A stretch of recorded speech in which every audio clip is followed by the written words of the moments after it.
Buenos días a todos.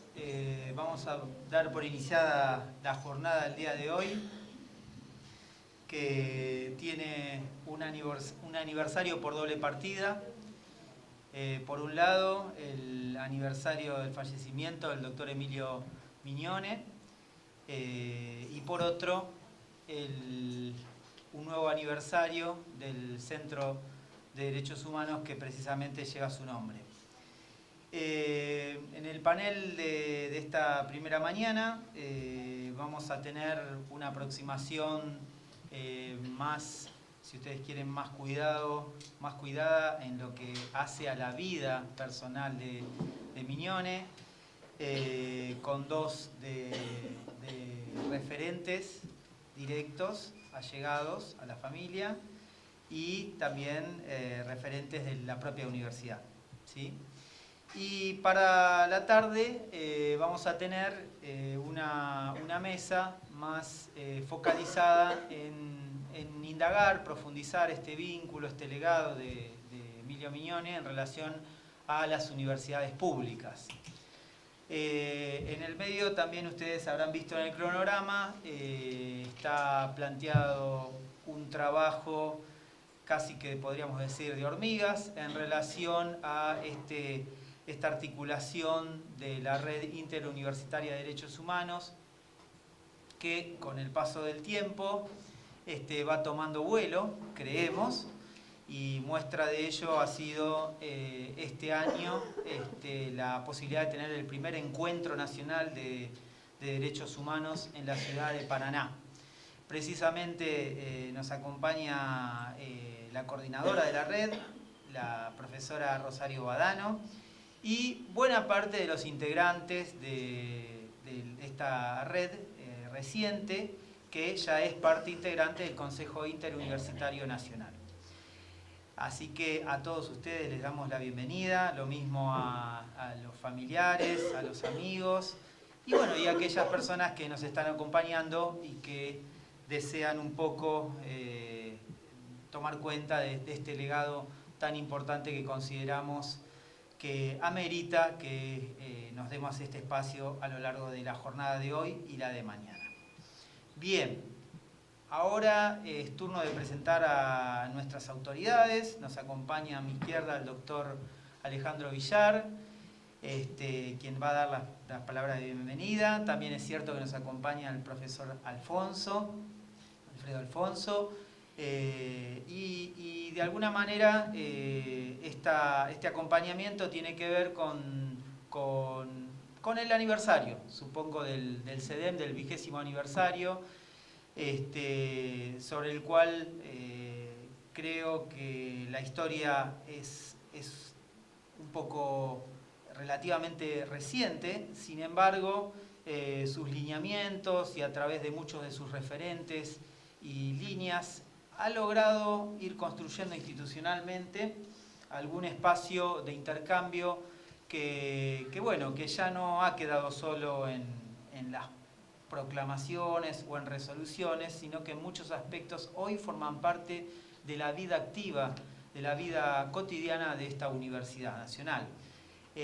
Muestra de ello, y solo para mencionar, es el Programa Universitario de Derechos Humanos, que precisamente tiene como objetivo abordar no solo la instalación normativa, sino también abordar la cuestión institucional y la cuestión cultural. Esto es, que no solo haya espacios curriculares de derechos humanos en nuestra universidad, sino que también pensemos en términos de sujeto de derechos, y no solo los docentes, y no solo las autoridades, sino también el conjunto de los estudiantes y quienes llevan adelante la gestión universitaria. Esto también coronado a través de proyectos de investigación y extensión, que seguramente a lo largo de la jornada vamos a hacer menciones, así que no es necesario que lo vaya a especificar en este momento. Así que mencionar a los integrantes de este centro: Omar Suárez, Néstor Mancini, atrás Eugenia Dragani, Dana Carboni y bueno, el profesor Bradinelli, quien en conjunto hemos tratado de ofrecer este homenaje en esta jornada y también seguir trabajando desde la coyuntura actual los problemas que tienen que ver con los derechos humanos en el día de hoy. ¿No dije Néstor Mancini? No me digas que no dije Néstor Mancini. No, no me ponga nervioso. Bueno, sin más demoras, no, si no me la graba. Le doy la palabra a nuestra autoridad. Bueno, buenos días a todas y todos. La verdad que para nosotros es un orgullo, pero además una cuestión muy del aspecto de los afectos, es muy importante de los sentimientos de este encuentro y el lugar que ocupa el Centro de Derechos Humanos de la Universidad de Miñones, y que nos acompañan aquí, bueno, Luisa, que ha sido una de las fundadoras y promotoras de toda la política de derechos humanos y de nuestro centro.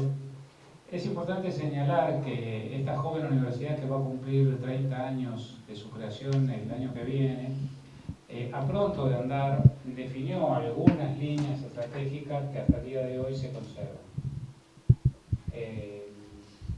Una de ellas tiene que ver con los derechos humanos y su lugar en la universidad. Y esta decisión de comenzar y de instalar la problemática de los derechos humanos en la universidad continúa en un trabajo sistemático que nos ha permitido contar con posgrados, que nos ha permitido contar con diplomas, que nos ha permitido contar con colecciones de nuestra editorial, con publicaciones específicas que tienen que ver con la problemática también de los derechos humanos, lo que tiene que ver con la memoria, verdad y justicia, que nos ha permitido también publicar libros que tienen que ver con lo que pasó aquí en Quilmes con respecto al tema de los derechos humanos, planteando entonces la necesidad de estar, por un lado, recordando, revisando y conservando la memoria, pero también, que eso también me parece muy importante, conservar la lógica de pensar con los derechos humanos en clave del presente. Y en ese sentido me parece que es muy importante plantear que lamentablemente nuestra situación en Argentina hoy ha dejado de ser de las mejores y tenemos algunos problemas bastante serios con respecto al respeto de los derechos humanos. Quiero señalar algunos aspectos que tienen que ver con dirigentes políticos o sociales que están encarcelados sin tener un dictamen judicial definitivo, una sentencia definitiva. Es decir, estamos y además asistimos a una situación de violencia institucional que la verdad que es muy preocupante, por lo cual cada vez más tenemos que estar atentos y llevar las banderas y las políticas de los derechos humanos en todos sus aspectos en nuestra Argentina. Para finalizar, debo también decirles que uno de los aspectos más orgullosos que nos tienen como instituciones que las madres de Plaza de Mayo nos donaron uno de los pañuelos que estaban en la plaza, que lo tenemos exhibido en nuestra Rosa de los Vientos, y que es para nosotros una doble función. Por un lado, nos enorgullece porque reconoce lo que la universidad hizo, pero también nos interpela para seguir trabajando por los derechos humanos en Argentina y en nuestro territorio. Quiero agradecer también la presencia de Miñones, que nos acompaña, y finalmente decir que el nombre de Emilio Miñones tiene que ver también con derechos humanos, pero también con educación superior, con lo cual estamos doblemente orgullosos del nombre que lleva nuestro centro. Bueno, estoy seguro que van a tener una jornada muy productiva y que además articula con la red del CIN, que nosotros esperamos que tenga mucha potencia y que hoy también a la tarde me daré una vuelta cuando venga Sandra, la la rectora de la UNA, nuestra amiga, para volver a saludarnos, pero bueno, les deseamos una muy feliz mañana con Alfredo, que es nuestro vicerrector, y decirles, bueno, seguramente nos vemos a la tarde, así que muchas gracias.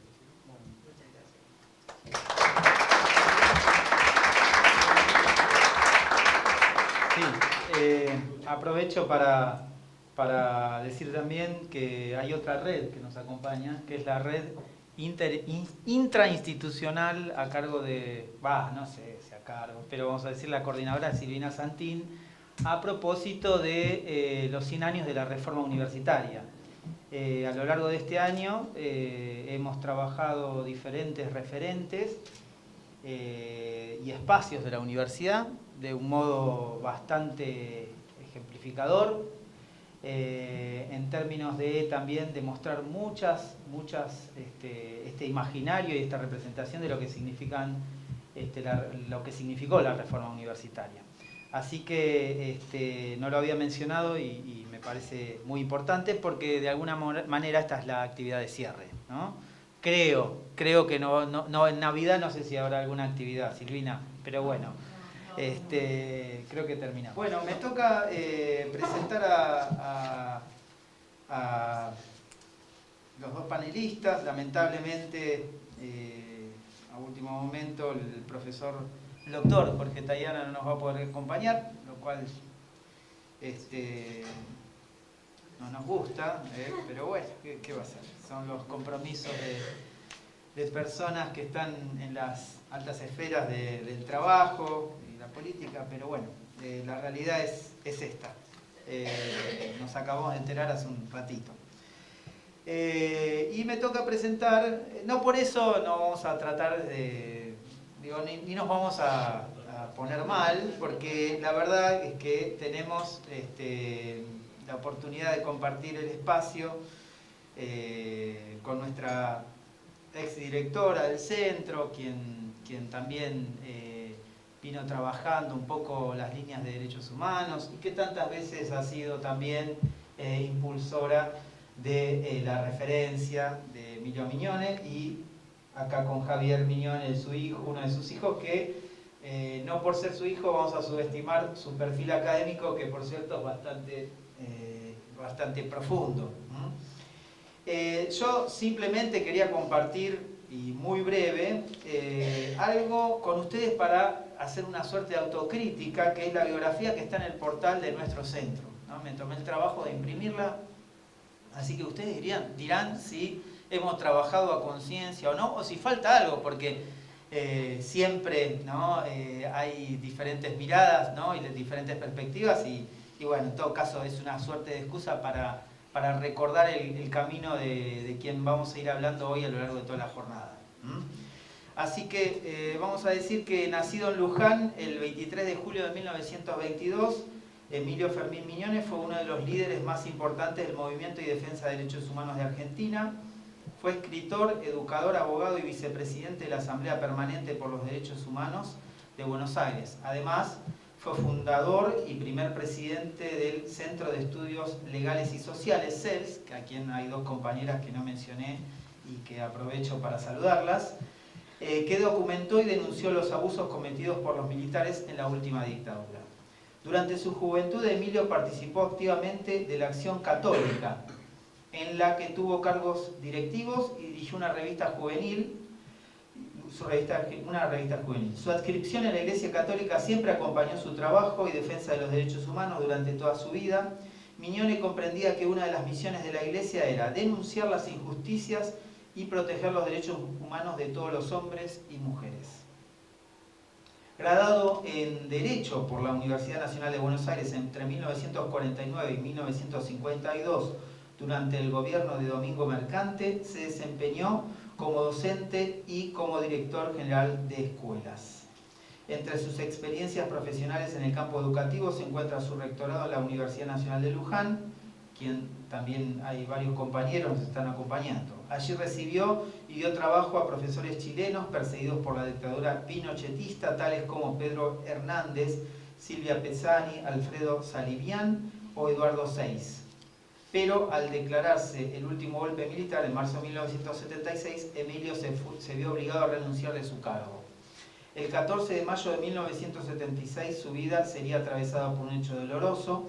Una de sus hijas, Mónica María Candelaria Miñones, fue detenida por comandos de la Marina y llevada a la Escuela de Mecánica de la Armada. Mónica era psicopedagoga y asistente social.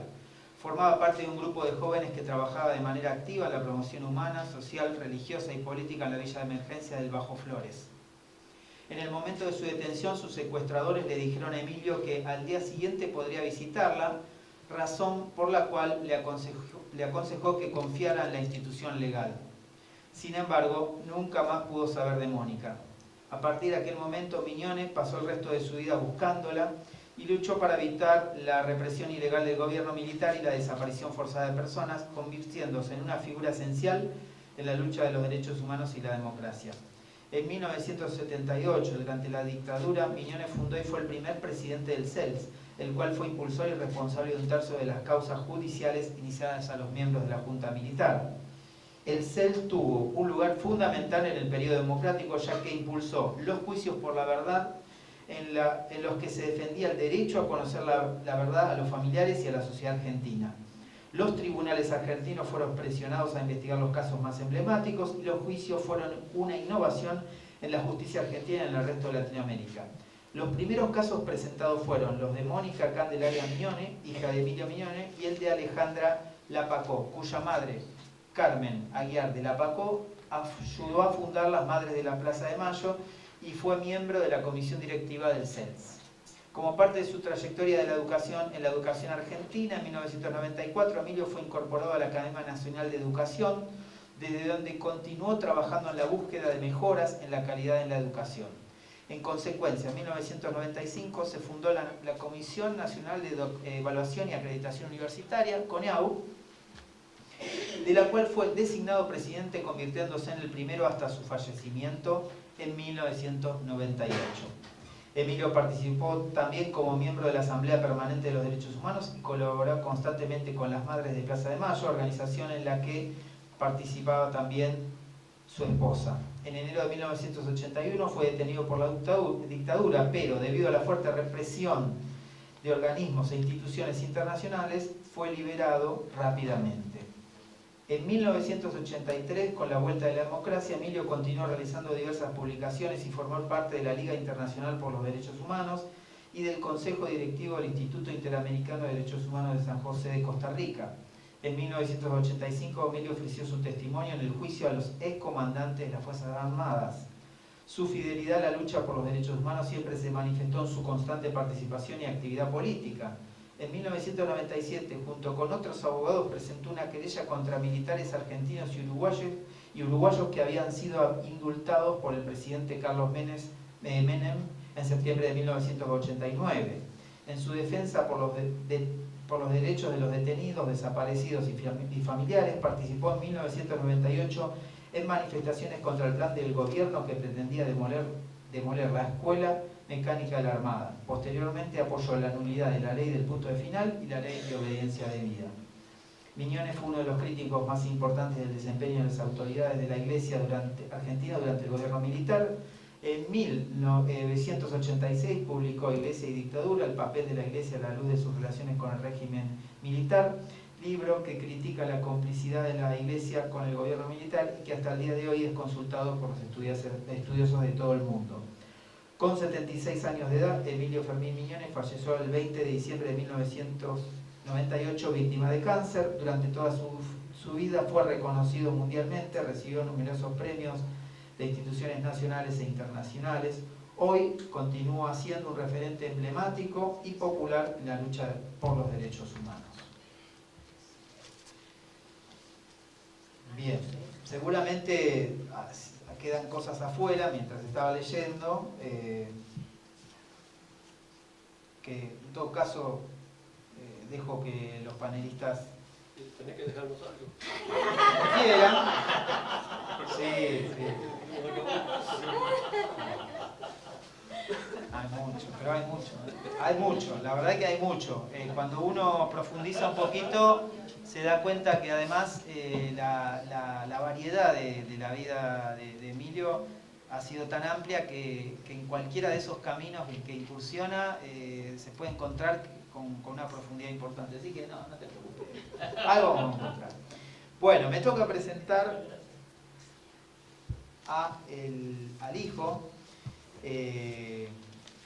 Javier Mignone, quien es profesor titular del Departamento de Ciencias de Salud Comunitaria, Facultad de Ciencias de la Salud de la Universidad de Manitoba, Canadá.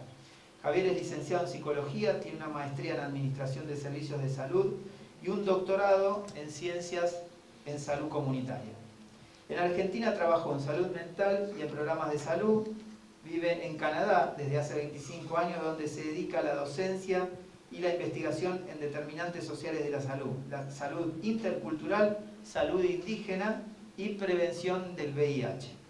Su labor de investigación y docencia ha incluido varios países, entre ellos Argentina, Canadá, Colombia, Dominica, la isla Dominica, Guatemala e India.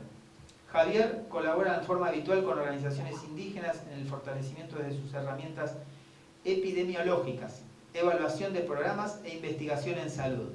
Javier es hijo de Chelia y Emilio y hermano de Mónica Mignone. Bien, sin más palabras, te presentamos. Gracias, Matías. Lo que vos quieras. ¿Te sentís más cómodo con este? ¿Con mano libre? Mano libre. A ver, acércate. Ponete cómodo, ponete Está cómodo. bien. Bueno, muchas gracias, Matías. Buen día. Ahí va. Así. Buenos días. Gracias a todas y todos. Gracias a la Universidad de Quilmes, por supuesto, por la invitación, en particular al Centro de Derechos Humanos, Javier Mignone, y a los organizadores del evento, Matías y Rodolfo, y otras personas que no conozco de nombre. La verdad que es una alegría estar acá, y como Matías nos robó una gran parte del cuento y nota Jorge Tayana, vamos a necesitar, me parece, la colaboración de ustedes también para poder hacer esto un conversatorio, no solo unas presentaciones. Además, Luisa Ripa, con quien es un honor, un gusto estar acá, me robó el lugar. Yo había pedido a Matías que ir último, pero pues jugamos a la carta esa de, a ver, lo que no dicen nosotros lo puedo decir yo. Pero, eso lo hacía tu papá. Sí, lo aprendí. Bueno, exacto, lo aprendí de él. Parece que no soy el único. Entonces, la verdad que se me hizo difícil, le decía a Matías, armar una narración acá, de poder hablar sobre Emilio. Me causaba gracia cuando leía el título que dice del panel, sobre la vida de Emilio Mignone. Yo decía, miércoles, ¿qué ángulo agarro acá, no? Porque hay tantas vertientes de alguna forma. Y supongo que eso es lo que voy a tratar de hacer, de examinar alguna de ellas, y honestamente me gustaría después que pueda haber de parte de ustedes conversación, discusión, porque también es importante, y es algo que él hubiera querido, que no se lo mitologizara, ¿no? Que no fuera una biografía, que tenía sus contradicciones, y eso es importante examinar también. Y en particular además aplicarlo a la situación actual y el futuro. Como bien sabemos, tanto educación superior como derechos humanos son ámbitos de mucha lucha constante. Nunca hay momentos que se ganan espacios y hay momentos que se pierden, y hay que tener la inteligencia y la posibilidad de movilización para actuar, para superar esos momentos y poder avanzar otra vez.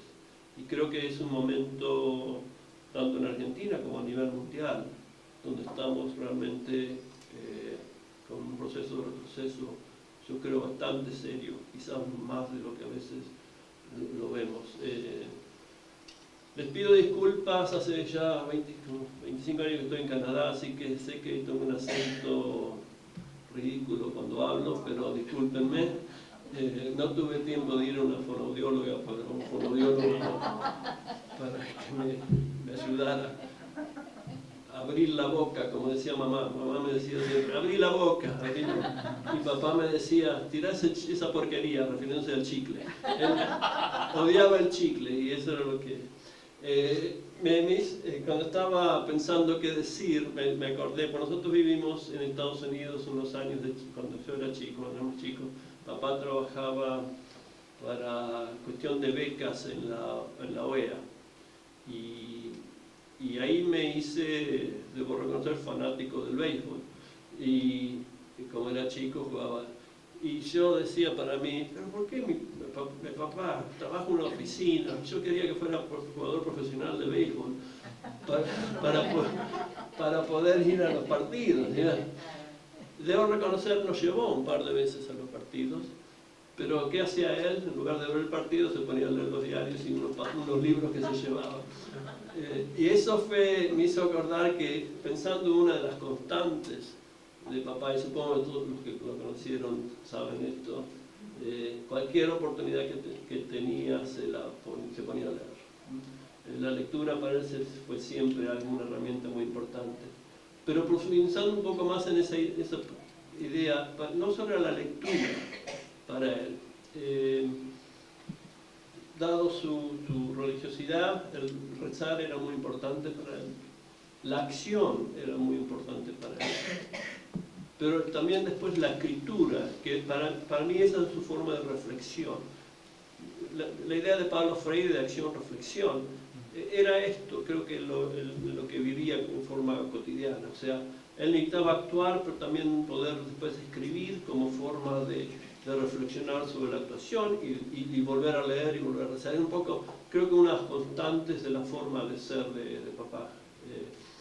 Él le gustaba, yo creo que una parte de él le hubiera gustado poder dedicarse a la cuestión académica, llamémosles más pura, entre comillas. Después podemos hablar de eso, porque eso tiene que ver justamente con el tema del compromiso de las universidades con la sociedad, ¿no? Y que es en parte, creo que el tema de lo que está en esta conferencia, el tema de universidad y derechos humanos. Pero que haber podido dedicarse a escribir cuestiones teóricas, etc. Su vida, la forma de ser de él, creo, y la realidad en que vivió no le permitió hacer eso. Pero por otro lado creo que él no hubiera podido. No por falta de capacidad intelectual, no creo que eso le faltara, sino porque él no podía dejar de meterse en muchas cosas. Y fue una crítica que se le hacía siempre, ¿no? De estar metido en muchas cosas a la vez. Y esto viene al caso porque después voy a quizás hablar un poco más cronológicamente de algunas cuestiones, pero voy a empezar por el final, de alguna forma. Justamente hablamos con Luisa recién, en los 90, cuando él empezó a colaborar con Luisa Ripa y Rodolfo. Orlando Llorio y Fortunato Marimachi, los iniciales. Claro, los iniciales, que fue en el estudio en el 95 empezaron. 95, sí. El estudio de la iglesia en Quilmes, ¿no? El rol de la iglesia en Quilmes, la dictadura. Aunque estaba en Canadá ya, cuando él lo visitaba allá o nosotros veníamos acá, me quedó muy claro el entusiasmo que él tenía por venir a la Universidad de Quilmes, a trabajar con Luisa y con los demás. Creo que hay dos razones por eso. Una, por siempre le gustaba empezar también cosas nuevas y colaborar en algo que fuera creativo, que fuera riguroso. Y además se juntaban acá varios de sus elementos, ¿no? El tema del catolicismo, del rol negativo y positivo de la iglesia, y el tema de las cuestiones de derechos humanos. Así que para mí los últimos años de papá, además de estar en la CONEAO y todo esto, y obviamente el CELS, la Universidad de Quilmes, el centro en particular, el estudio que ustedes estaban haciendo, tuvo un rol muy importante en su vida, en sus últimos años.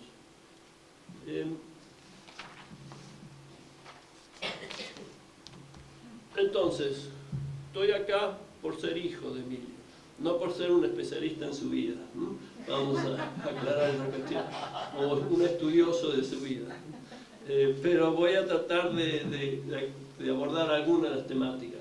Por ejemplo, no sé cuántos de ustedes sabían que él tuvo interés y escribió sobre la industria pesquera argentina.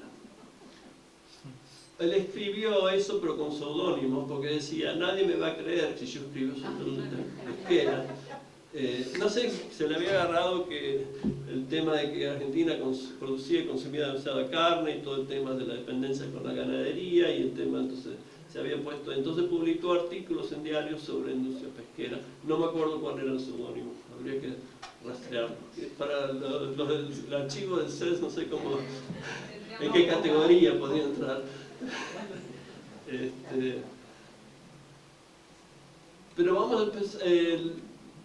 Empecemos por lo de su participación en el gobierno de Mercante, que mencionaste, Matías. En realidad pude años después aprender con más detalle su rol, aunque él hablaba del tema un poco, pero él mencionaba más bien personas importantes, que habían sido influencias muy importantes para él en el gobierno de Mercante y cuando fue director general de enseñanza.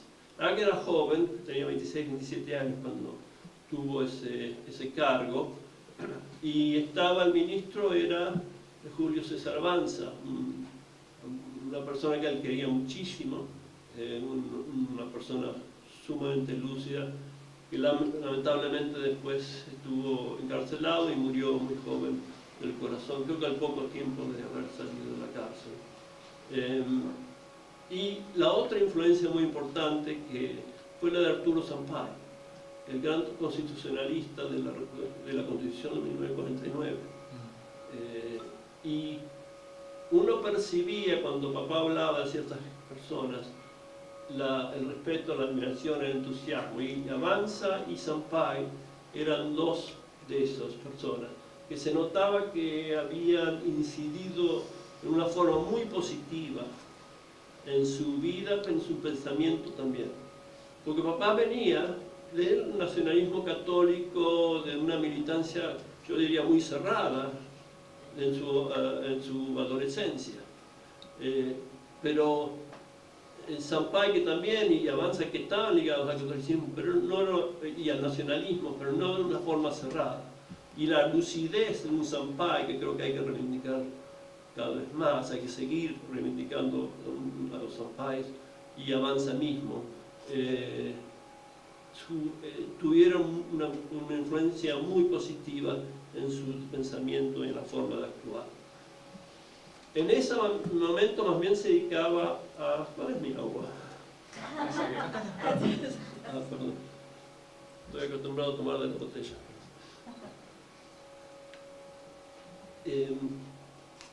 Era la enseñanza más bien primaria, era el director general de enseñanzas, entonces ahí pudo recorrer la provincia de Buenos Aires y entablar contacto y conocer a los docentes de las escuelas, que eso también lo cambió.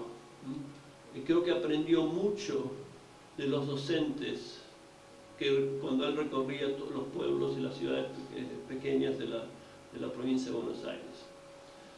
Cuando deja ya, cuando el gobierno de Mercante termina en el 51, sería, ¿no? Y cuando lo ve, bueno, quedan todos, esa camada descartada del gobierno. Papá vuelve a Luján, aunque vivíamos en Luján, pero viajaba a La Plata, etc. Pero ahí tiene el periódico, creo que era La Voz de Luján, que en realidad perdía plata con eso, pero era su forma de tener una herramienta para hablar, o técnicamente para escribir. Y hablando de endeudamiento, Mercedes, disculpa que mencione estas cuestiones, pero papá era muy malo con la plata. No era su norte, podemos decir. Y bueno, tenía 5 hijos, o sea, tenía una situación difícil que digamos, pudo afrontar, pero eran momentos para ellos, para papá y mamá, muy tensos. Y quiero aprovechar acá a mencionar a mamá, Chela, que obviamente estuvo siempre muy presente, muy trabajando juntos, pero a la vez en forma complementaria, distinta, no solo en los últimos años, pero también antes. Mamá había sido muy activa, tanto en la Acción Católica como en la educación. Ella era docente también, después trabajó en distintos ámbitos también educativos, y por supuesto en derechos humanos fue un papel fundamental. Es la educación superior, que es ahora uno de sus ejes, que después se convierte de mayor interés. Y él, había como 2 o 3 ideas bases acá que él siempre parecía que estaban presentes en él. Uno era obviamente el tema de la rigurosidad, ¿no? Que las universidades tengan buen sistema, pero que tengan buenos fondos para poder hacer eso. Y está el tema de la universidad pública-privada, qué enfatizar, qué no enfatizar. Lo otro, y que después se ve cuando se crea la Universidad de Luján y cuando él es el primer rector. El segundo en realidad. Sí, tiene uno antes, muy poquito tiempo. Muy poquito, sí. Pero o sea, cuando sube Tayana, Cámpora y Tayana, Sí. Jorge Tayana padre, como ministro de Educación, es nombrado en la Universidad de Luján como director, rector de la Universidad de Luján. Él visualiza la universidad de una forma que sea distinta a las universidades tradicionales de Argentina. En sentido de su crítica a las universidades era que formaba gente, pero muchas veces de forma muy abstracta, de forma que no respondía a las realidades socioeconómicas de las regiones. Por eso la Universidad de Luján empieza, entre ellos con la cuestión de alimentos, producción, o sea, con la idea de armar una universidad que responda y capacite a personas de la zona para poder responder a los desafíos de la zona. Y con una presencia directa en la sociedad y en la comunidad. Entre ellos, una de las cuestiones muy novedosas que instrumentó ahí fue poder aceptar estudiantes sin que no habían completado secundario, que tenían 25 años y que pasaban ciertos exámenes, ciertas muestras de capacitación.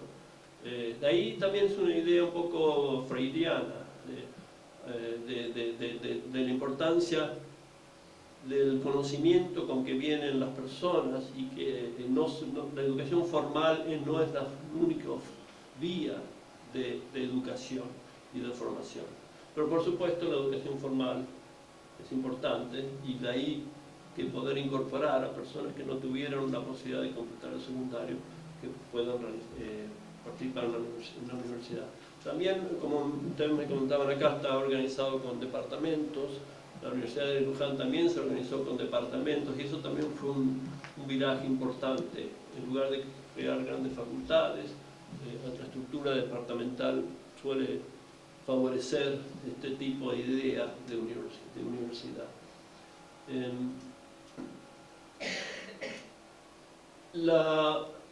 La otra institución educativa que quizás no se menciona tanto, pero que él estuvo muy entusiasmado en su creación, él participó bastante, y que creo que fue después presidente de la CONEAU, de la Comisión Nacional de Evaluación y Acreditación de Universidades. De hecho, yo estaba en Canadá y él hizo un recorrido por Canadá y otras para ver para entender un poco cómo era el proceso de acreditación de las universidades allá, y eso llevó un poco a ideas a formular lo que se terminó siendo la CONEAU. Para él esta cuestión de que, particularmente con la multiplicación de universidades privadas, que genera, no sé si se acuerdan, empezaban a aparecer universidades privadas por todos lados, como si fueran, cuáles eran los criterios con el cual se podía evaluar y si estaban suficientemente se pueden acreditar suficientemente. Él creo que estaba bastante orgulloso de haber estado en este proceso de la CONEAU. Y él, bueno, cuando muere creo que todavía estaba en la CONEAU. Sí, sí. Pero, y acá vuelvo a la Universidad de Quilmes. Él le gustaba empezar cosas, le gustaba crear instituciones, pero no le gustaba administrar. O sea, le gustaba estar los primeros años y después, y por eso empezar una investigación con ustedes fue para él era un poco de aire fresco. Y un poco como pasó con el CEL también. Obviamente el CEL es una institución también de más orgullo para él, para todos. Y el hecho que el CEL sea hoy lo que es, gracias al mérito de tantos que han dirigido y trabajado en el CEL durante tantos años, no hay que olvidarse de todos los que han trabajado durante tanto tiempo y siguen trabajando en el CEL y liderando el CEL. Pero hubo tanto Augusto Conte como Emilio, lo que sí tuvieron fue una claridad de entender de que es importante profesionalizar a la institución.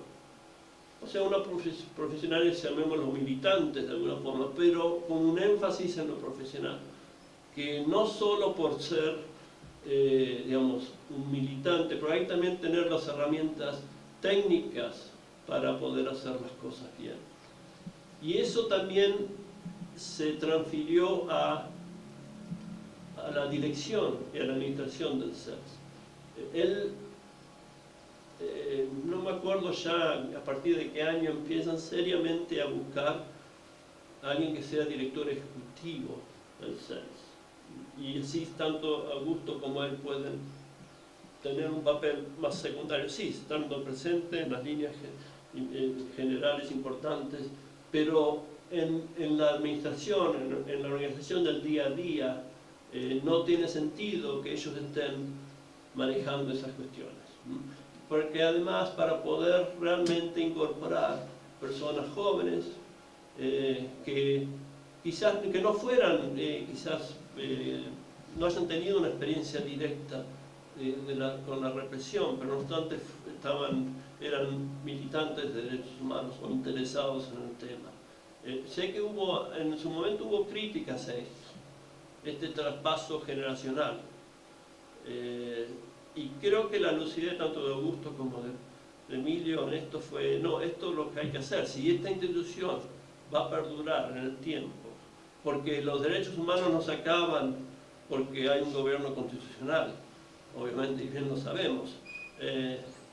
Esto creo que es lo que ellos dos, además muchos otros que participaron, Carmen Lapacó, bueno, mamá, Laura Conte, etcétera, etcétera, Boris Pasic, me estoy olvidando, bueno, Galetti, Westerkamp, Carlsen, bueno, Daniela Brune. Es un peligro empezar a mencionar nombres porque uno pero vuelvo a decir, esto es una cuestión que tiene que ver con cómo él veía las cosas. Si se personaliza demasiado algo, se pierde el sentido más y de los objetivos de una institución. Y hay que institucionalizar, y hay que confiar en otras personas para que hagan el trabajo. Si no, honestamente creo que el CELS no hubiera sobrevivido muchos años más si esta instancia no se hubiera organizado y sostenido por parte de los fundadores. No sé cuánto tiempo tengo, pero voy a empezar a... voy cerrando. Bueno. Y yo que tenía miedo no puedo decir nada. No, si ya llevas un buen tiempo, Bueno. A ver, Mercedes ahora me va a decir que me olvido, pero... mi hermana. Bueno, cierro acá a ver si después podemos seguir conversando entre todos. ¿Está bien? ¿Sí, Luisa? Gracias.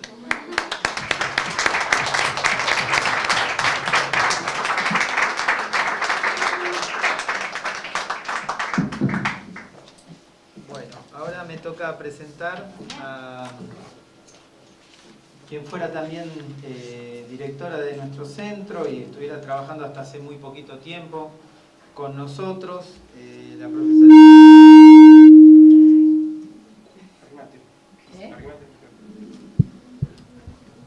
La profesora Luisa Ripa, quien es licenciada en filosofía, profesora universitaria.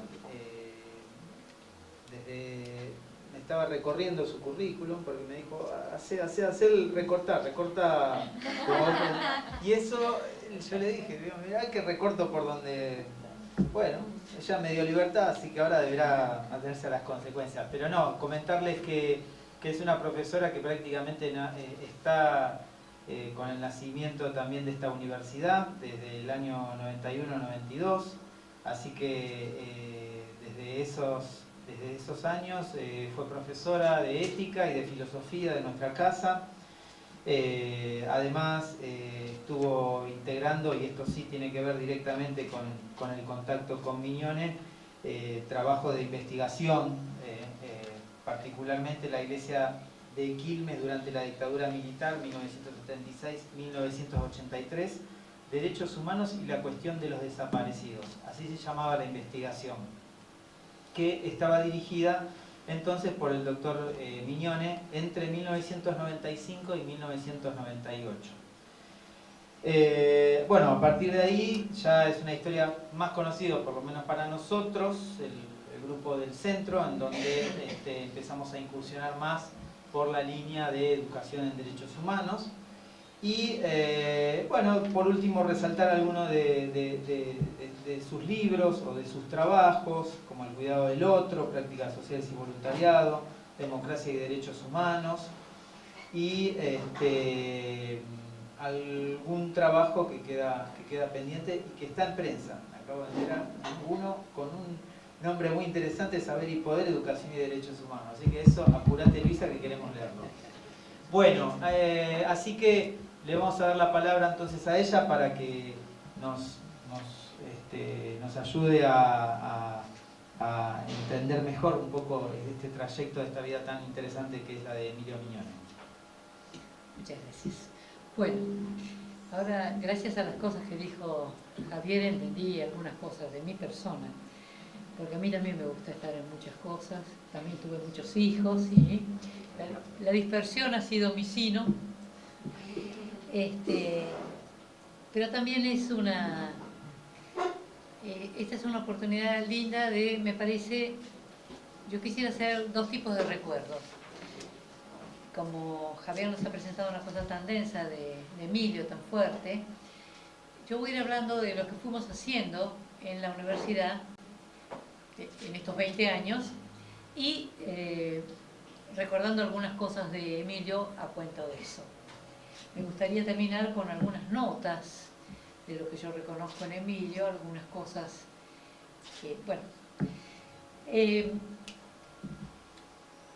cuando la dictadura militar, yo vivía del fin del mundo 3 cuadras más allá, en un lugar de la zona que se llama Barrio Marítimo, que no tenía teléfono, no se podía llegar.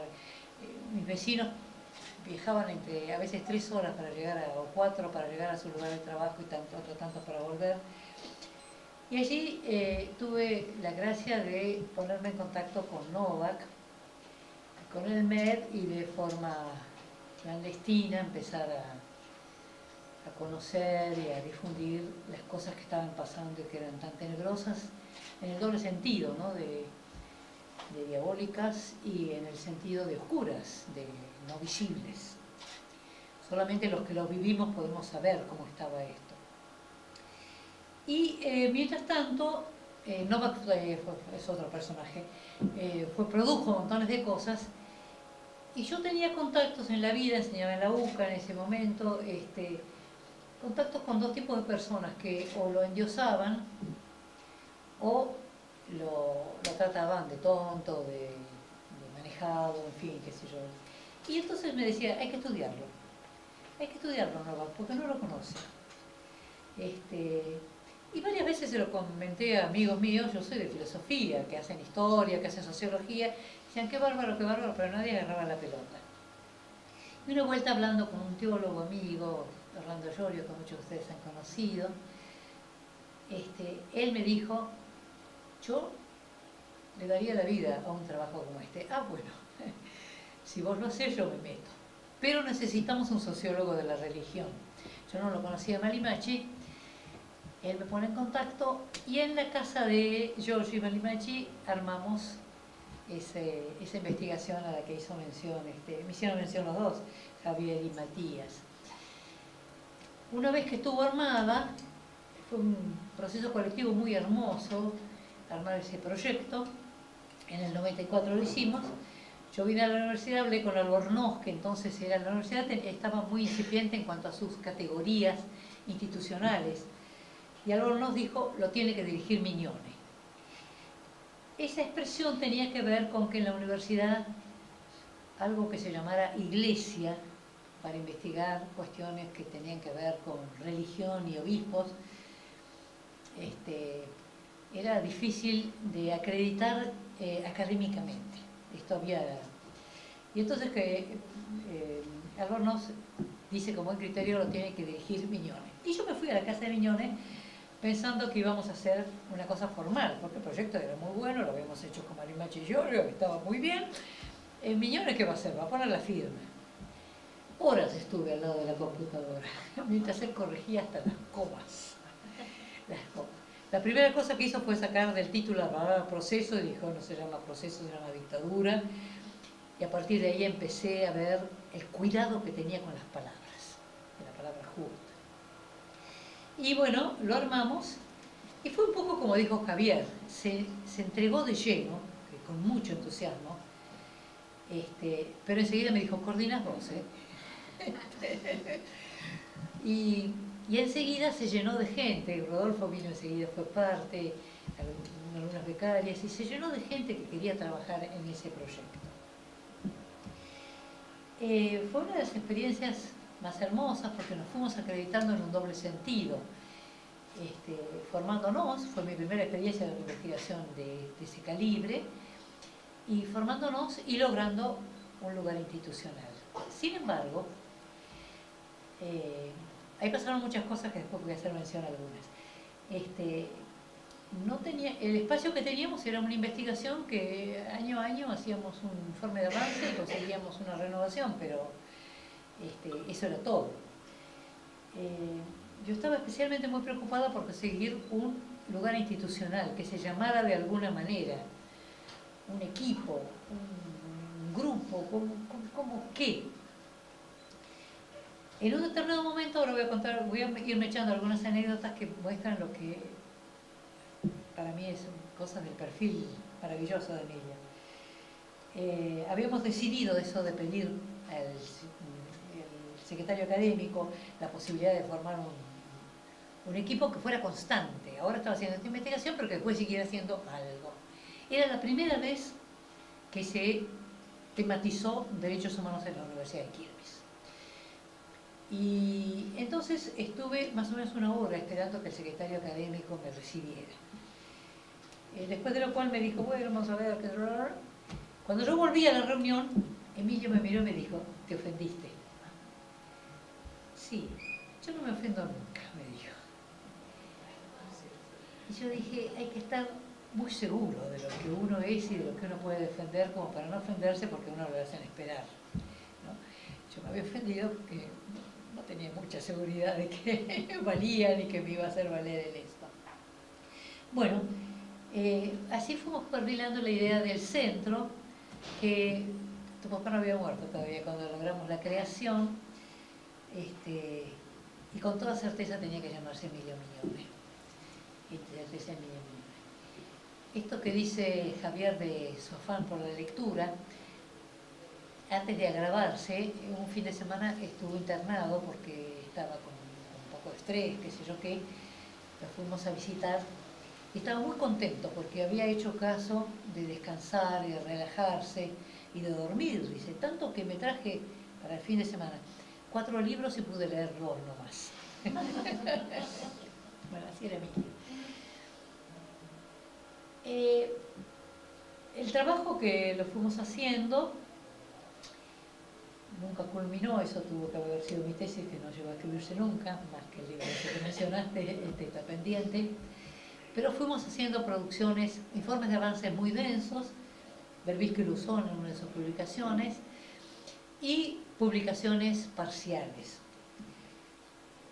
Pero lo que fue más importante fue que fuimos solidificando acá en la universidad la certeza de que había que trabajar derechos humanos. Y esto era como una especie de miel que atraía gente de distintos lugares y de distintos espacios, y a la vez nos abrían lugares donde ir, como el LASA 2000, me acuerdo de cuando vino María Sonderer, en fin. Y empezamos, por ejemplo, con una línea que tenía que ver con género, una jornada que se llamaba Mujeres que hablan de mujeres. Empezamos con un curso en el diploma de Ciencias Sociales, que era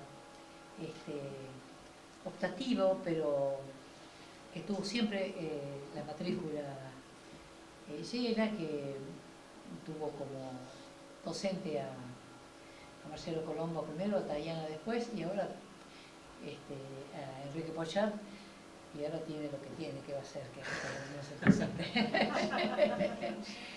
Pero fue como una permanencia, ¿no? Bueno, justamente cuando nosotros vemos y vamos ampliándonos de manera de que los derechos humanos no estén solamente en sociales, solamente en torno a nuestras investigaciones y a nuestro curso, y empezamos los contactos con la gente de ciencia y tecnología, con la gente de administración y de economía. Una jugada que quisimos hacer, unos cuantos, con Rodolfo, con María Isabel y demás, fue que la universidad reconociera derechos humanos como un área específica de conocimiento. Y fracasamos, no se lo reconoció. Quedaron como parte del derecho en general. Pero bueno, es una deuda pendiente que quizá ustedes consigan, que se lo reconozca como un conocimiento que tiene que ver con el derecho, pero que tiene que ver con tantas otras cosas que hay que reconocerlo como un lugar de gestión de conocimiento específico. Las investigaciones siguieron más o menos, fuimos armando cosas con Rodolfo, yo siempre vinculadas a la ética y a cuestiones filosóficas. Un tiempo trabajé directamente con Rita Segato, fue un honor. Y después, mientras tanto, sosteníamos investigaciones, hicimos jornadas y demás, que pusieron en el tapete, hicimos 2 jornadas muy importantes, los vínculos entre la religión y los derechos humanos, vínculos institucionales y de poder, vínculos sociológicos y culturales, vínculos éticos y personales. Esto lo trabajamos mucho y bueno, ya fue teniendo una presencia no vergonzosa, no vergonzante como la que habíamos tenido inicialmente. Y aquí aparecen unas colegas que nos proponen, y unos colegas que nos proponen iniciarnos en lo que después fue fuerte, el centro, que fue la cuestión de cruzar la educación con los derechos humanos, que también tiene distintos cruces, porque empezamos con la cuestión del contenido, pero después también con la cuestión del acceso. Lo invitamos al relator para que hablara del contenido a nuestro primer coloquio, y él en ese momento habló de la cuestión del acceso a la educación como un derecho. Y después lo que nos llenó el alma y las páginas de la computadora fueron la cuestión de la práctica educativa y los derechos humanos. Mientras tanto, vamos teniendo vínculos con redes, que son estos vínculos horizontales y estos vínculos de compartir, que tienen que ver con instituciones, con certezas, con simpatías y con marginalidades. Me acuerdo la primera vez, en la primera reunión que fue en Mar del Plata, yo decía, bueno, mi impresión es, vamos a ver qué aparece, pero que los derechos humanos tienen mucha simpatía, cuando uno los pronuncia todo el mundo dice sí, sí, después no sabe quién se ocupa. La primera investigación que hicimos en ese tema, que fue con qué se enseñaba de derechos humanos en las universidades argentinas, hablamos con el rectorado, con los secretarios académicos y no sabían a quién dirigirnos, ¿no? Entonces, esta marginalidad, esta situación un poco de confusión sobre de qué derechos hablábamos, cuáles derechos. Yo empecé a trabajar, por ejemplo, derechos en pugnas, de conflictos entre derechos, etcétera, porque si no todo eran derechos. Bueno, un camino entre lo teórico y lo práctico interesante. La primera red, a esta que estoy haciendo alusión de Mar del Plata, fue una que inició Carlos Heroles desde la entonces Subsecretaría de Derechos Humanos y que se llamó RI, Red Interuniversitaria de Derechos Humanos. Y fuimos gestores de su primer estatuto y de su primera institucionalización. Después fue muriendo de inanición, ¿no? Y allí otras personas que ahora no están con nosotros, pero aprovecharon algunas de las cosas que ofertaba el Ministerio de Educación para iniciar una red que primero fue un vínculo entre nosotros y algunas universidades brasileñas, y después esto se fue ampliando con la red interuniversitaria latinoamericana y caribeña. Y por último, esta red que celebro, que logra ese espacio dentro del CIN. Mientras tanto, nosotros también vamos, a la vez que sostenemos la investigación, vamos haciendo incursiones en la extensión, y cada vez más grande, porque no solamente nos permitió tener un programa, ese que está, ahí no, en algún lado está mencionado el programa Derechos de Todas y Todos, un programa de extensión, sino que además cuando los centros y demás mueren por la necesidad de una nueva legislación que crea la universidad, nuestro centro se volvió a crear con el mismo nombre y con la misma pasión, pero con indicación de que sus actividades iban a ser prioritarias de extensión. Porque esta cuestión del vínculo con el territorio y con los otros nos había enseñado cosas que las cuestiones, los libros y los congresos no nos habían enseñado, y queríamos crecer en este orden de cosas. Dicho lo cual, que hasta aquí llego yo, es cierto, empecé poco después de Rodolfo, no sé qué número de legajo tenías vos, el mío era el 57, pero el tuyo debe ser el 30, ¿no? O el 20 y pico. No lo recuerdo, pero creo que 30 y algo. ¿Viste? Sí. Me gusta decir que somos socios fundadores. Sí, un amigo de una tía mía decía, uy, aquí empieza la misa de cuerpo presente.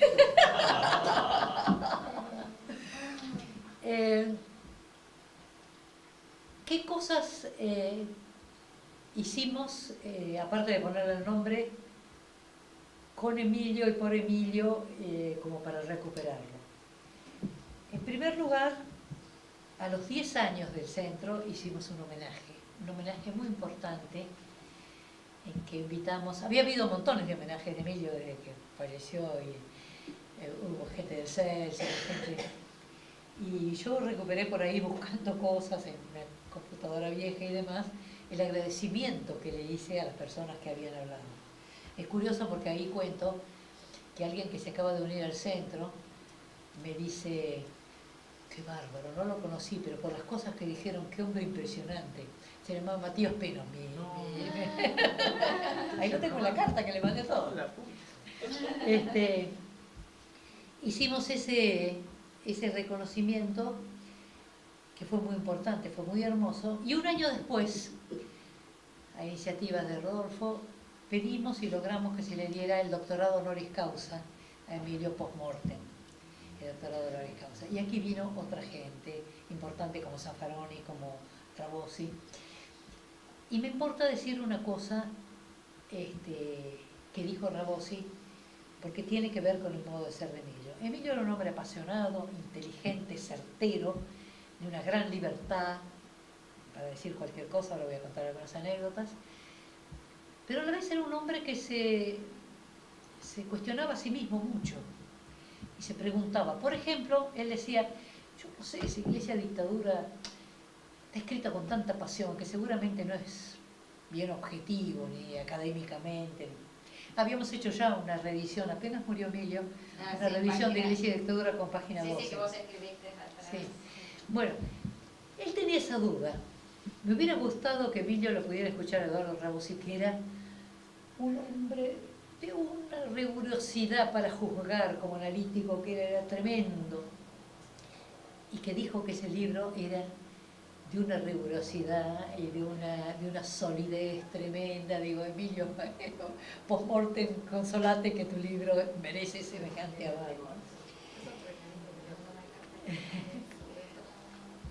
Así era Emilio. Emilio tenía como una inocencia de niño. Para mí fue una especie de papá. Había tenido juntas con mi papá. Mi papá era 8 años mayor y demás, pero tenía una cosa así, filial, era... tenía como una especie de inocencia de niño para enamorarse y gustarle las cosas, y una especie de seriedad, con lo que vos mencionabas de la CONEAU, como para ser totalmente duro en las cosas que tenían que ser. Por ejemplo, arrancamos, nos aprueban el proyecto de investigación en el año 95, me llega la invitación de un congreso en México. Yo tenía una hija que estaba ahí cerquita, en Bermuda, digo, consigo a ver que me subsidien el viaje. Y entonces digo, qué mejor que presentar este proyecto, que era un buen proyecto, para llevarlo al congreso. Me llama el secretario académico y me dice, Luisa, el evaluador dijo que no se da plata para llevar proyectos a un congreso, que tiene que ser un trabajo que diga algo. Me dice despacito, el evaluador Formiñone. Su proyecto. Nuestro papá, nosotros sus hijos, que habíamos trabajado en eso. Pero él dijo, eso no se hace. Así que tuve que en 15 días elaborar un trabajo que no fuera, y fui a México. Bueno, así era Emilio.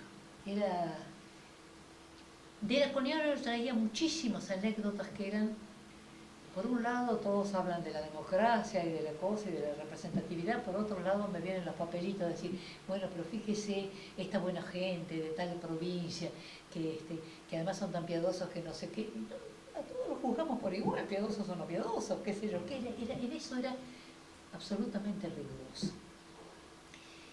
La libertad que tenía era la libertad para poner, bueno, yo tengo acá impreso el que fue su último currículum. Yo no podía creer lo que leía. Un largo detalle de los hijos que tiene, con quién está casado, que ha sido que ha sido presidente de la Junta de Elección Católica. Yo jamás lo hubiera puesto, me hubiera muerto de vergüenza poner una cosa así. Un párrafo para decir que trabajó en docencia y después páginas y páginas de publicaciones en varios idiomas, ¿no? Hay que ser muy libre para poder hacer un currículum así. Y por ejemplo, él tenía algunas cosas, algunos leitmotiv que repetía siempre que podía. Uno era algo que está por suceder, gracias a Dios, que es decirle a todos sus obispos amigos, renuncien al subsidio estatal. Van a hacer buen negocio, que la gente se entere que ustedes no reciben plata del Estado. Y se lo decía en público, donde fuera, como fuera. A obispos que, por ejemplo, él iba con las denuncias, iba con los relatos, iba con... y sabía, me acuerdo de los obispos, y decirle, Bueno, ¿qué puedo hacer?, le decía el obispo. Bueno, ¿usted oficia misa alguna vez? Sí. ¿Misa de 11 en la catedral, por ejemplo? Sí. Muy bien. Ahí diga todo esto que yo le dije. Me acuerdo que él decía, no voy a decir qué obispo era, pero que el obispo abrió las manos así como diciendo no puedo, ¿no? De esto tenía muchísimas anécdotas, porque él decía lo que fuera, a quien fuera. Lo cual no hacía que fueran sus enemigos. A mí me dijo, si no me acuerdo mal, porque ya estoy bastante vieja como para olvidarme cosas, por ejemplo, mis hijos dicen que siempre le regalo a uno lo que ya le había regalado a otro, le había prometido a otro, y en fin. Él me dijo, yo tuve que crear el CELS, porque en la PDH el PC era muy ambiguo con la cuestión de la oposición a la dictadura. Y entonces, pero a pesar de eso, él era amigo de la gente del PC y le conseguía trabajo al hijo.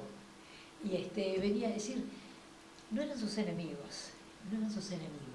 Tenía una capacidad de vínculo personal que iba más allá de los enfrentamientos, ¿no? Estaba convencido de que había que acabar con el registro de cultos, por dos razones. Primero, por la injusticia que suponía que todo culto tenía que registrarse, menos la Iglesia Católica. Y segundo, porque él decía, ¿qué es esto del registro de cultos? ¿Es una patente de corso? Siempre tenía esta expresión. Bueno, porque puede ser, hay cultos que tienen prácticas, bueno, para eso existe el Código Penal, no se necesita otra cosa, está el Código Penal. ¿Qué tiene el Estado que decir que algo sea oculto? Bueno, eso era un leitmotiv de él. Pero una vuelta estaba diciendo eso en el auditorio de acá, y estaba sentadito ahí en primera fila el director del culto, y le avisamos. Sí, que le dijo, no solo no se cayó, sino que lo dijo con más argumentos, y para peor, el secretario le dice, bueno, porque yo no sé si usted tiene idea de cuál es el origen del registro de cultos, ¿para qué? Por supuesto, Perón, que cuál es el... para eso. Y bueno, así era Emilio, con esa cordialidad, con esa afabilidad, con esa rigurosidad, con esa entrega, con esa... Me acuerdo, también iba con él a reuniones de la historia que estaban escribiendo del catolicismo en la Argentina, y él me decía, yo pedí el siglo XIX porque en el siglo XX estoy muy apasionado. Y así era Emilio. Y Mercedes, algunos de ustedes lo saben, tuve ocasión de tener que trabajar para una presentación de un libro sobre las cosas que él había escrito sobre educación. Y allí es notable otra capacidad de Emilio, cómo va cambiando. Desde el primer escrito, que es un escrito totalmente peronista, totalmente de la argentinidad, de desconfiar de los extranjeros y de lo extranjero y qué sé yo qué, a las últimas cosas tan abiertas, tan plurales, tan Y en el medio, esa práctica tiene hasta un manual que tiene páginas en blanco para que los chicos escriban en el manual, ¿no? No me acuerdo la fecha, pero esas cosas tempranas que tienen que ver con esta manera de ser, ¿no? Y cosas como estas, de repente venir y decirme, con esto ya acabo, mirá, voy a Costa Rica, nosotros podemos presentarles al IDH algo así como que esto de religión y derechos humanos es todo un tema que hay que tomar y tratar y qué sé yo qué. Escribí un dossier. ¿Para cuándo? Para mañana. Escribí para el día siguiente. Era así, Emilio, ¿no? No quiero mucha pelota en el IDH. Sí, el siguiente curso del IDH, que fue el que yo hice en el 99, se llamó Emilio Miñones. Emilio Miñones estuvo presente en todos los momentos. O, por ejemplo, me acuerdo cuando me vino y me dijo, parece que tenemos que pensar sobre la despenalización del consumo de droga. Yo me quería morir, porque ya teníamos, yo no se imaginan la cantidad de cosas y de frente que habíamos abierto y de jornada, cosas que hacíamos. Le dije que sí, por suerte de eso se olvidó. Porque... bueno, nada. un agradecimiento haberlo conocido, un agradecimiento haber podido cimentar esto de los derechos humanos en la universidad. Un trabajo colectivo, tan compartido, tan hermoso.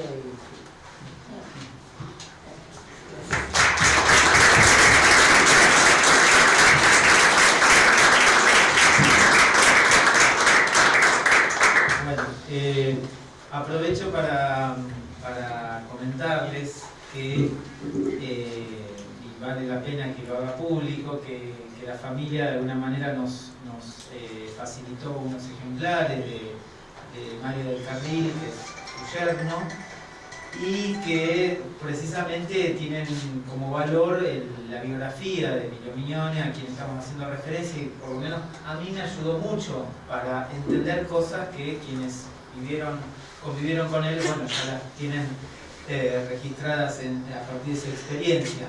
De modo que después vamos a ponernos de acuerdo con los referentes de las universidades y haremos una pequeña ceremonia, si nos acompañan, y entregarán ustedes mismos estos ejemplares a las diferentes instituciones del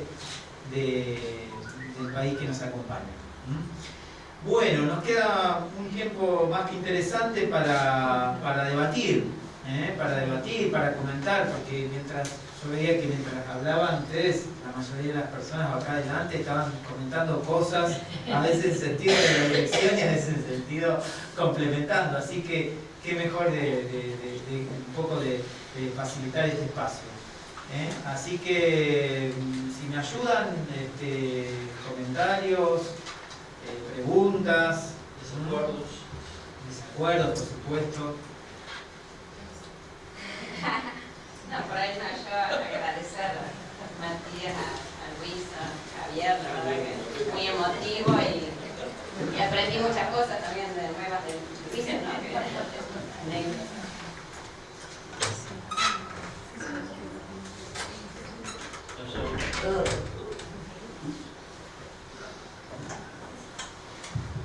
Bueno, mientras hablaba Luisa, mientras hablaba Javier, se me ocurrieron algunas cosas. Lamentablemente no tenía para anotar, ahora se me olvidaron.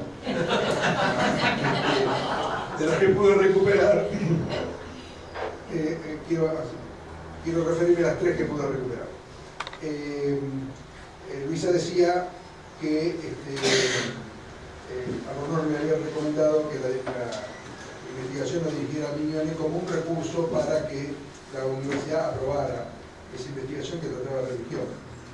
Yo quiero decir que además el nombre de Mignone nos abrió la puerta para que se creara el centro, porque esta reticencia de que la universidad pública financiara una investigación relativa a religión, ahora puede ser, quizás a la distancia puede ser mucho menor, pero en aquel momento era muy fuerte. De manera que cuando fuimos a crear el Centro de Derechos Humanos, en el proyecto de creación decía que una de las especificidades era el estudio de la relación entre derechos humanos y religión. Para que, bueno, yo era consejero superior además en aquel momento, y me tocó defender en la mesa del Consejo Superior la creación del Centro de Derechos Humanos con especificidad en el estudio de la... ¿Para qué? Yo hice lo que pude, aprendí a todas mis artes, pero si el centro no se hubiese llamado Emilio Mignone, creo que no la gana. O sea, muy fuerte la oposición dentro de... No por Emilio, no por la religión, no por Emilio, sino por la religión. Y finalmente se trabó un poco porque me olvidaron y patatín y patatín. Pero estuvimos a un triste de no poder crear. Así que no solo nos abrió la puerta de investigación, sino nos abrió la puerta de la creación del centro. Luisa dijo que yo propuse que lo declaramos en el tutor universitario. Gracias, no me acordaba. La verdad es que creía que era una iniciativa tuya.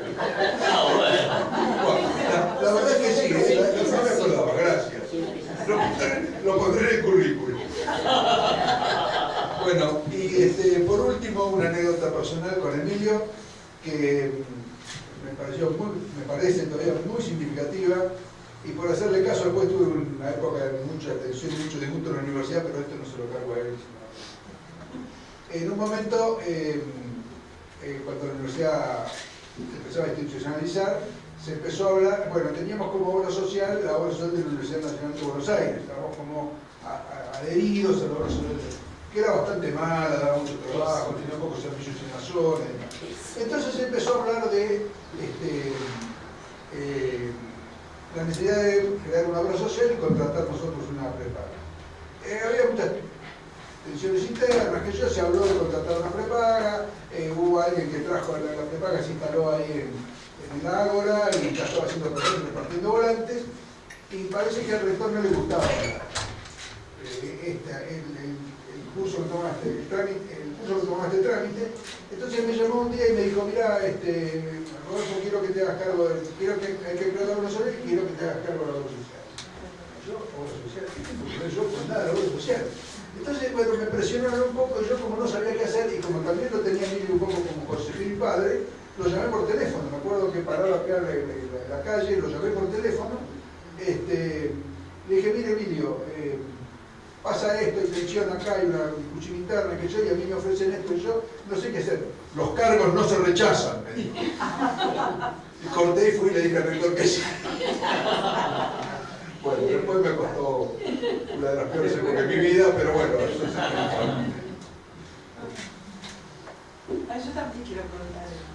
Quisiera contar algo de Emilio, tal vez dos o tres anécdotas de nivel diferente. Una no es una anécdota, sino la forma como mi madre y yo lo conocimos y cómo lo conocimos a Chela, que fue que apenas, aclaro que me llamo María Adela Antokoletsky, que mi madre es una de las fundadoras de las madres.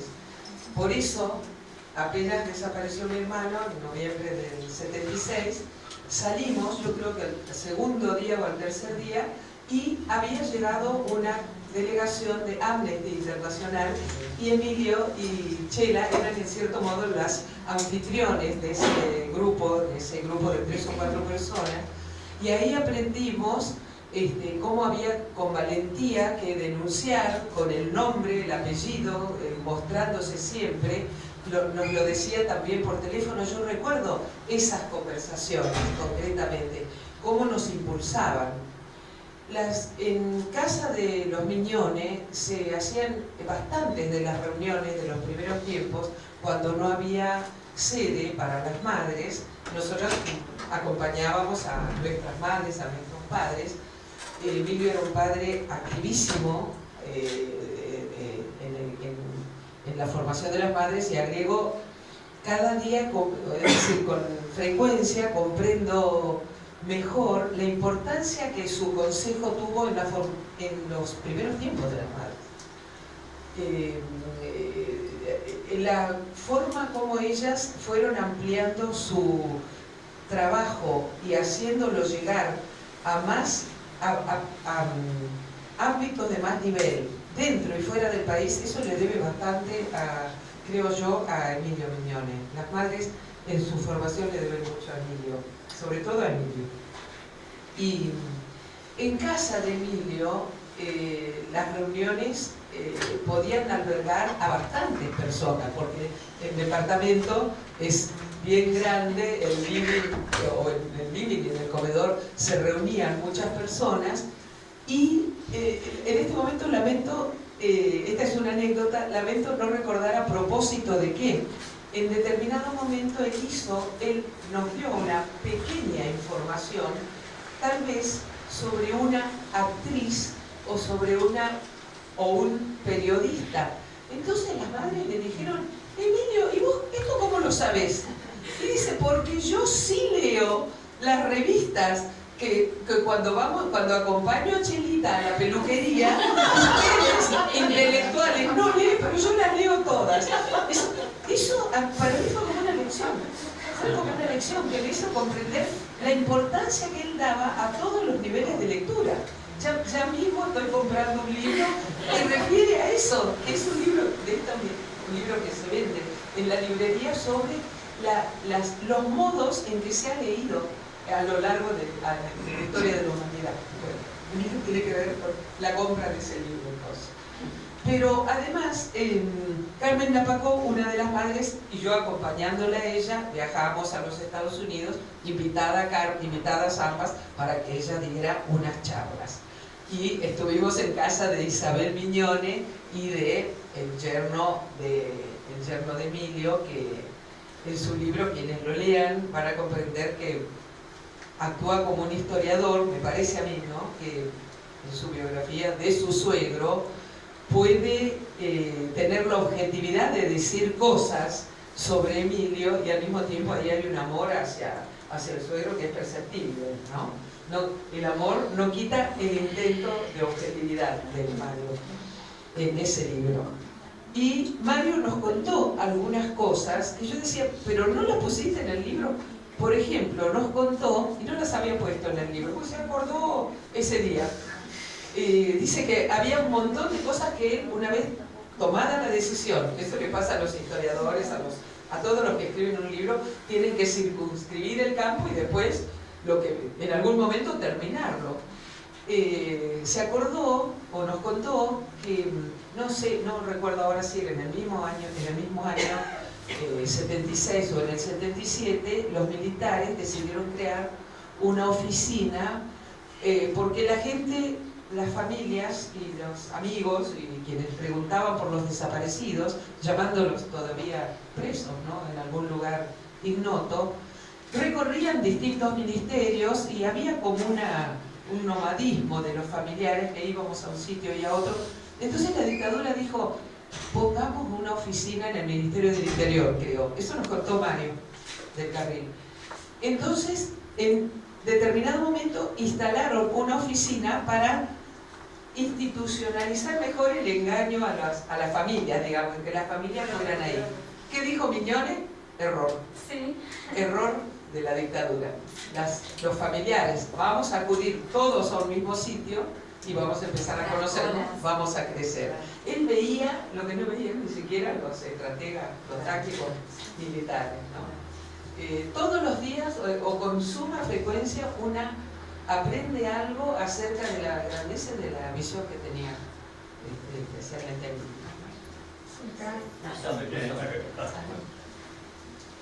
Bueno, yo en primer lugar le quiero hacer una corrección a usted que comentó de que al leer el libro de Mario del Carril es algo que los que conocimos a Emilio Mignone lo sabíamos, digamos, lo de antes. Yo les puedo decir de que yo cuando leí el libro de Mario me di cuenta lo que había vivido. Por ejemplo, bueno, yo los conozco a los Mignone desde 1972, cuando empecé la facultad con Isabel Mignone, y bueno, yo empecé a trabajar en la casa de los Mignone, y yo le archivaba, estuvimos con Javier y con unas primas, haciendo, él nos pidió que hiciéramos, ficháramos toda la biblioteca que él tenía, ¿no? Tenía una cantidad de libros impresionante. Y a mí me llamaba la atención la cantidad de libros que había sobre la iglesia, pero de autores de la iglesia del siglo pasado, ¿no? O sea, conservadores. Y me llamó la atención. Y yo recién, cuando leo el libro de Mario, me doy cuenta de que él venía de una tradición católica muy de derecha. Y es más, y también recuerdo que durante la dictadura, sus propios amigos, había un grupo de católicos, se llama el Grupo Encuentro, del cual él participaba, y en el cual sus amigos de militancia católica de toda la vida le dijeron cómo él había cambiado, ¿no? Que él cambió su manera de pensar. Y realmente pero llegué a ver eso en concreto cuando leí el libro de Mario. Y después otra cosa que creo que sí es cierto es que el hecho de que él haya sido tan estudioso y que, bueno, su escritorio estaba siempre, tenía pilas de libros, no había un lugar donde poner algo, fue muy importante todo lo que él escribió para el exterior, o sea, las denuncias que él escribió comentando lo que pasaba acá y que se le dio difusión internacional. Eso fue muy importante y eso, bueno, y después tengo que hablar de mi propia experiencia, o sea, Emilio, yo en la casa de Emilio lo conocí a Augusto Conte. Augusto Conte, cuando se larga la candidatura a diputado nacional en el 83, yo en ese momento daba clases de inglés, estudié licenciatura en Relaciones Internacionales con Isabel Miñone, y Emilio me dice, bueno, vos ahora tenés que ayudarlo a Augusto para entrar al Congreso. Y bueno, sí, me metí en el grupo, ahí teníamos el local en Pasco y Rivadavia, y bueno, la cuestión es de que sí, colaboré, bueno, al final me insistió también, bueno, Augusto, yo me había afiliado al radicalismo, confieso en ese momento, equivocación de pibe, ¿no? Y Augusto me decía, desafiliate, Hilde, desafiliate. Y claro, quería que entrara a la democracia cristiana, que yo decía, ¿y esto qué es? Bueno, la cuestión es que sí, me terminé afiliando a la democracia cristiana y bueno, y participé así en la campaña. Y cuando gana Augusto, Emilio me dice, bueno, Hilde, ahora vos tenés que entrar al Congreso. Y digo, ¿qué?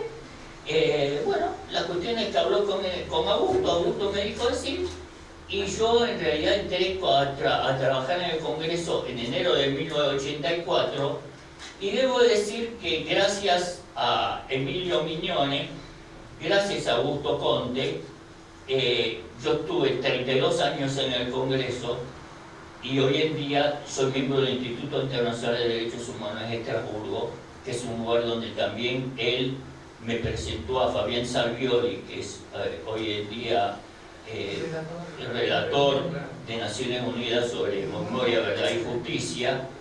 Y bueno, o sea que Emilio por lo menos tuvo una influencia en mí en cuanto a mi carrera, y que yo reconozco que por haberla conocido a Mónica, a tantos familiares de desaparecidos, bueno, me dediqué a esto.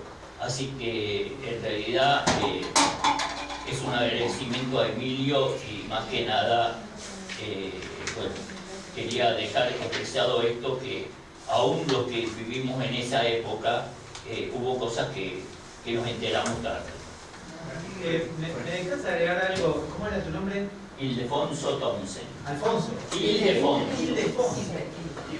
Hilde, conocida como Hilde. No, quiero decir esto, que me parece muy importante, sobre todo en la coyuntura actual. Cuando lo leí el verano pasado el libro, ¿no? En ese recorrido lo que aprendí es lo siguiente. Muchas veces cuando uno enseña derechos humanos, sobre todo en las clases universitarias o secundarios, se topa con la pregunta de ¿para qué sirven? ¿Para qué me sirven las declaraciones y todas estas cuestiones, estas convenciones, ¿no? Y yo creo que con la vida de Emilio Miñone nos muestra cómo el sistema de protección, porque en definitiva él agarra el momento en el cual el sistema americano se está creando, no sirvió, o sea, fue realmente, y cómo en todo caso esos vínculos que supo construir desde el punto de vista del sistema de protección internacional, sea a nivel regional y sea a través internacional, son los que después fueron fundamentales para que llegara la visita de la Comisión de Derechos Humanos, etcétera, etcétera. Pero uno puede ver cómo en las complejidades y las oscuridades que atraviesan la coyuntura, desmedrando o tratando de entrelazar, ¿no? Y buscando, ¿no?, esos resquicios por donde lo institucional se hace fuerte, uno puede encontrar alternativas. Y voy a decir lo último, que es algo muy interesante. Digo, nosotros nos pasamos la vida leyendo en tema de derechos humanos como la doctrina de seguridad baja con la alianza de las Américas y todo este proyecto estadounidense, ¿no?, estructural, ¿no? Una variable estructural en la cual empezamos a ver la seguridad desde el punto de vista interno, ¿no? Hay que decir también que cuando cambia el gobierno conservador republicano y llega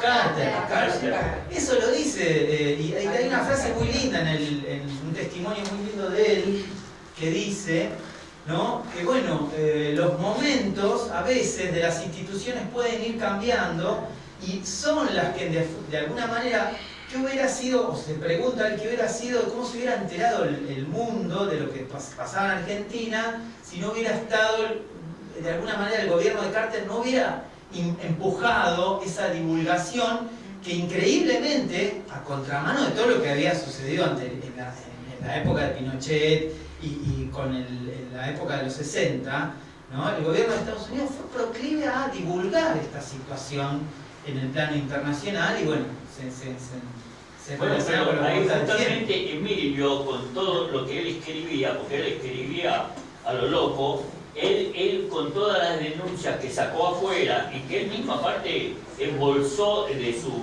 propio bolsillo viajes a Washington, o sea, hizo varios viajes a Estados Unidos, a Europa, él con eso se difundió lo que pasaba acá. Es muy simple lo que quiero decir. Todos ustedes se han conocido más de cerca que yo, pero la relación que hubo con Mignone es una relación con cadenas de solidaridad clandestinas, además. Tengo la obligación de decirlo. Han pasado los años duros y espero que no vuelvan. Nosotros trabajamos muchísimo en el momento aquel y después, y Noemí Fiorito, llamada ahora Noemí Fiorito Labrune, que era una colega que habíamos trabajado en la Universidad de Buenos Aires, en el Departamento de Extensión Universitaria, se había mudado, cuando renunciamos en el 66, se mudó a Neuquén. Y allí hubo un polo fundamental para nosotros, y en el sur, en Nevares, el mismo. Es decir, Sáenz fue uno, ¿no es cierto? Nevares fue otro. Y cuando, vamos a hablar en serio ahora, cuando el nacionalismo católico tenía relaciones con las fuerzas militares, y eso muchos de ustedes lo saben mejor que yo, hubo un momento de fuerte discusión con los colegas que provenían de los distintos tipos de socialismo para ver cómo se iba a hacer la trama de trabajo con el mundo de la represión, que nos tocaba a todos. Y justamente una persona que nosotros considerábamos que estaba mucho más cerca del nacionalismo, como era Mignone, los compañeros católicos, menos apostólicos y romanos, mucho más formados de cristianismo y revolución, como Héctor Abrales, que desapareció en el 79, como Noemí Fiorito, más otros más, Enrique Oteiza, creo que es bueno recordarlos, fueron los puntos de unión en momentos muy duros, donde era difícil hablar con gente proveniente de las iglesias católicas, digo las iglesias porque eran ya muy diferentes unas a otras, en el momento de preparar lo que fue el arduo laburo de la denuncia y el arduo laburo de la gente detenida, no solamente los desaparecidos, teníamos un compromiso tremendo con los compañeros presos, los que sufrían horrores y los cuales se tenía mucho miedo. La línea de trabajo con los exiliados, Mignone la tuvo muy en cuenta, y tuvo muy en cuenta el silencio total que había que tener. El Centro de Estudios Legales, una creación de estos grupos de gente. yo lo quiero decir como reconocimiento no solamente a los familiares desaparecidos, sino una serie de colegas y compañeros innominados, clandestinos, que nos permitió hacer la lista para el momento que venía la Comisión de Derechos Humanos. Ese engranaje que teníamos que hacer, llámese la OEA, llámese el Instituto Interamericano de Derechos Humanos, etcétera, etcétera. Yo trabajaba en ese tiempo en una editorial de las tantas, pero era el Centro de Editorial América Latina, y allí las reuniones se hacían con los colegas que venían de las partes y así. ¿Por qué quiero decir esto? Porque justamente la Casa de Reuniones, como tal dijeron, fue un lugar de reunión, un lugar de fraternidad, pero además él tenía otro tipo de reunión, que no aparece en ninguna parte ni debe aparecer, porque todavía estamos rodeados de los muñecos, ¿no? Y de los secuaces de los muñecos. Es decir, que ahora además con el papá de Estados Unidos. Entonces, digo esto entre nosotros, la lucha de Mignone y Chela y tanta gente que provenía de una forma de la Iglesia Católica, se va convirtiendo más, discúlpenme lo que voy a decir, en un socialismo tremendamente multipolítico, en donde uno podía discutir con los camaradas comunistas muy seriamente, y podíamos discutir muy seriamente con la gente del cristianismo revolución, que mucha gente no está más. Y yo tengo la obligación de decirlo en voz alta y que quede acá entre nosotros. El laburo ese fue hecho con corrientes clandestinas muy importantes, donde de Nevares fue el Quintal como obispo, y fue el que nos permitió a muchos de nosotros seguir laburando después del golpe de Chile, ¿no es cierto? 73, nada más.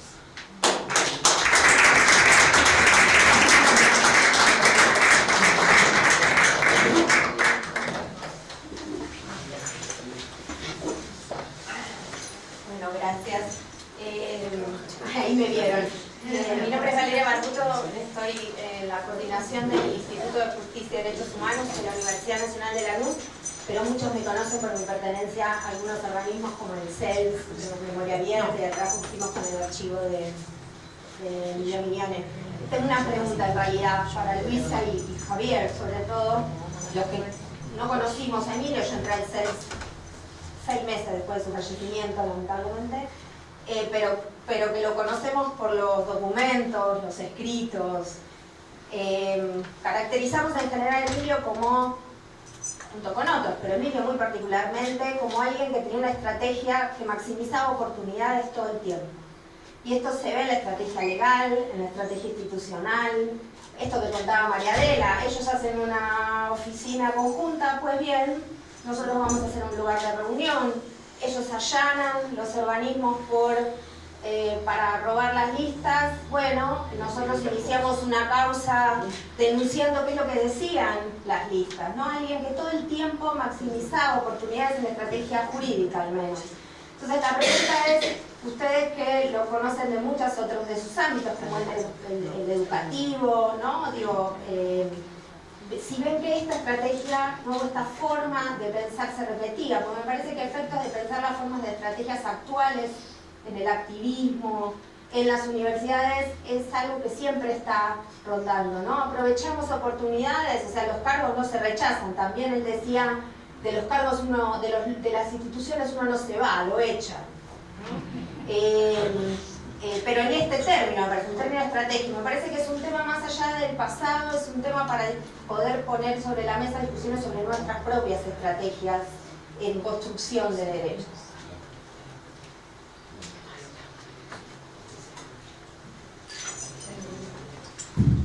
Bueno, primero voy a mencionar algo tangencial, pero que está referido al CELS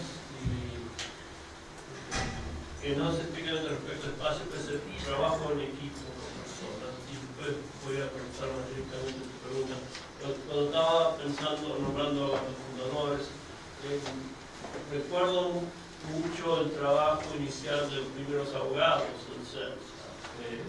Alicia Oliveira, Mariano Felipe está acá, Lisa Mora, Marcelo Parrilli y Jorge Baños. Sí, creo que ha quedado innombrable, lamentablemente, y bueno, que algunos otros, pero la forma un poco es lo que cuando vos contabas cómo trabajaban en equipo en la investigación, es la misma modalidad, la confianza a que ellos desarrollen el trabajo sin una mano firme que controlaba. Y en esa forma creo que facilita la articulación de distintos espacios, porque cada uno de ellos traía su propia articulación. En el caso de Alicia Olivera, en particular, fue muy importante. Volviendo al tema de uso de espacio, de Sousa, ¿cómo se llama el primer nombre? Bonaventura, justamente habla de los espacios sociales y espacios institucionales, ¿no?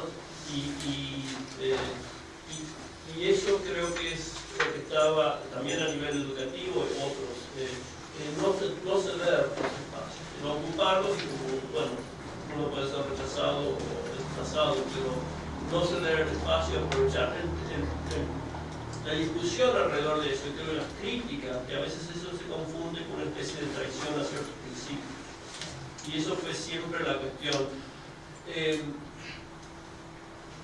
Y creo que era algo que él lo ponía un poco con poca paciencia, el tema del purismo. O sea, que por el purismo yo no me ensucio, pero tampoco hago mucho. Y para hacer la acción implica, incluso hasta contradicciones pueden ser momentáneas, errores, y ensuciarse en sentido, porque es fácil la crítica, la observación, el purismo ideológico de cualquier signo, no tiene eso de menos, pero así no se construye. Y ahí está la otra cuestión, que creo que yo lo mencionaba en tema de institucionalización, pero no solo de instituciones, es la idea de construir, ¿no? Construir y aprovechar espacios para construir. Es muy posible que ese espacio dure poco, no importa, algo va a emerger, uno nunca sabe, como una carambola, qué va a pasar con eso, pero hay que trabajarlo. Así que sí, nosotros lo vimos en su trabajo en educación en muchos aspectos, y por eso también sus contradicciones del papá, que muchas veces, y también supongo a nivel de iglesia, etc.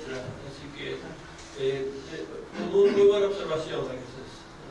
Creo que, no sé, habría que hacer un estudio sobre eso. Estamos en eso, no de Emilia, pero de la estrategia general.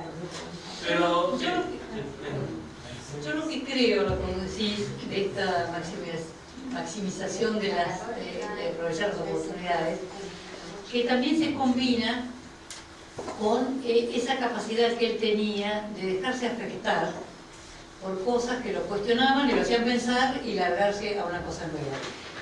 Yo le escuché, nunca me voy a olvidar, a Berbisky en un homenaje que se hizo en Derecho, a poco de María de Emilio, en que él dijo: Emilio nos salvó el CERS, porque en determinado momento nos dijo, la memoria y los desaparecidos están muy bien, pero los derechos humanos no se acaban ahí. Y ellos empezaron las investigaciones de violencia ecológica. Dice, nos lo salvó porque nos puso en perspectiva que no era solamente hablar de que era un tema enorme e impregnante, pero Emilio, que podría haberse quedado instalado allí con todo derecho, por Mónica fundamentalmente, él dijo, no, acá no se acaban los derechos humanos, tienen que mirar en todos lados. ¿Y qué está pasando hoy y en términos del presente y del futuro? Eso lo dijo Berbisky como testimonio y yo creo que era porque él, como con lo de las drogas y demás, cazaba al vuelo cosas que le parecían interesantes, renovadoras, verdaderas y justas, ¿no? Porque el tema de que fuera verdad para él era fundamental y que fuera justo, pero se dejaba afectar, no se casaba con sus... eso lo distancia del catolicismo, en el servilismo católico, no se casaba con las formas ya logradas, con los espacios ya conseguidos, con las pretensiones establecidas, sino que yo tengo la impresión de que él estaba dispuesto a pensar cualquier cosa. Bueno, me hiciste recordar que con Augusto hablamos, recuerdo, esto fue, no me acuerdo qué época del CELS, pero se habían acercado CELS, lo que fue la comunidad homosexual de Argentina, los inicios de este muchacho Jauregui. Sí, Jauregui, que naturalmente murió después. Sí. Y hubo ya conversaciones en ese momento sobre el tema de derechos. O sea, no sé qué pasó, qué tipo de colaboración hubo, pero esto fue muy comienzo en el momento que derechos humanos. Sí, hicieron algunas acciones de colaboración, sobre todo por actos de violencia policial. O sea, hay algunos comunicados, fue así como incipiente, no fue una línea que pero sí fue muy temprana, finales de los 80. Sí, y todo lo que después llamamos violación de derechos humanos en democracia, según Berbisky, se lo deben a mí. Yo voy a decir algo. A mí cuando una vez el hijo de... Sí.